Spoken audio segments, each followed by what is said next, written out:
She's absolutely right. The key thing we need to do is to make sure that war is not normalised by the conduct of this government. Our next speaker is one of the founders of the Stop the War Coalition. She's the convener of the coalition. Her name is Lindsey German. Give her a big round of applause. Lindsey. Thank you very much, and thanks to everybody for coming. It's a very, very important demonstration today. It's not our biggest demonstration, but if your government takes you to war, then you have to demonstrate. And you have to demonstrate and you have to build a campaign. And that is what we're beginning today. We are now embarked in the third Iraq war, and we haven't even had the Chilcot report into the second Iraq war. All the war criminals who took us to war are arguing for war again. All the war criminals who should be in The Hague are still justifying these wars. Tony Blair is still the envoy for peace in the Middle East. They're not only justifying the wars, but we are now 7 or 8 months away from a general election, and what a sordid and racist general election this is going to be.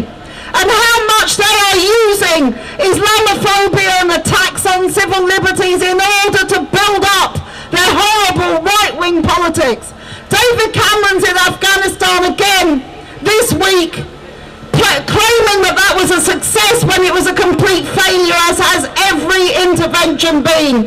We have had interventions in Afghanistan, in Iraq, in Libya. All of them have created more deaths and more humanitarian disaster. That is why we are against this one. And when people say that we have to stop ISIS, all of us condemn ISIS and the terrible things that they are doing. But if you want to stop ISIS, stop selling arms to Saudi Arabia.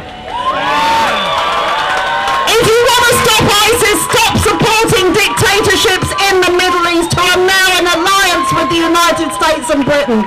If you want to stop ISIS, let's start by saying that the people of the Middle East should have the democratic right to decide what they do. And this is something that's denied to them in countries like Saudi Arabia. Saudi Arabia has funded ISIS. The Turkish government opens its borders to allow ISIS to sell oil across its borders at the same time that it's preventing the Kurds from being able to cross the borders. It is complete hypocrisy. And when they talk about rights and human rights, they are not talking the truth about who is suffering at the moment. And this is what we are here to protest about. We have a hideous coalition which supported Israel against Palestine, which supports Turkey against the Kurds, and which supports Saudi Arabia and Qatar and all the reactionary monarchies in the Middle East. That has to change. And what we're saying today is this demonstration is not the biggest demonstration we've had, but it has to be the beginning of a much, much bigger movement.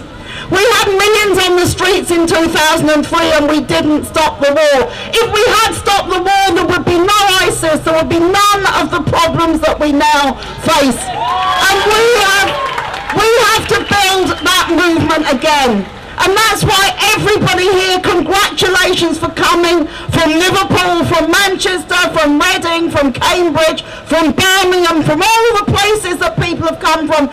Thank you for coming, but go back now and build a movement so we get tens of thousands and hundreds of thousands on the streets against this war. This is the task that we're now faced with. And remember, protests always start as a minority. When Keir Hardie spoke in Trafalgar Square 100 years ago at the beginning of the First World War, he had a big demonstration. It turned to nothing in a couple of weeks. But by the end of the war, millions of people around the world knew that the war and the order that had brought it was rotten and imperial and disgusting. We have to build this movement again. So thank you for coming. You can take placards and leaflets that we've got, which will be dry this time, take them home, get out on the street weeks, get organising, and let's stop this bombing and stop any attack on Syria. Thanks very much indeed, Lindsey.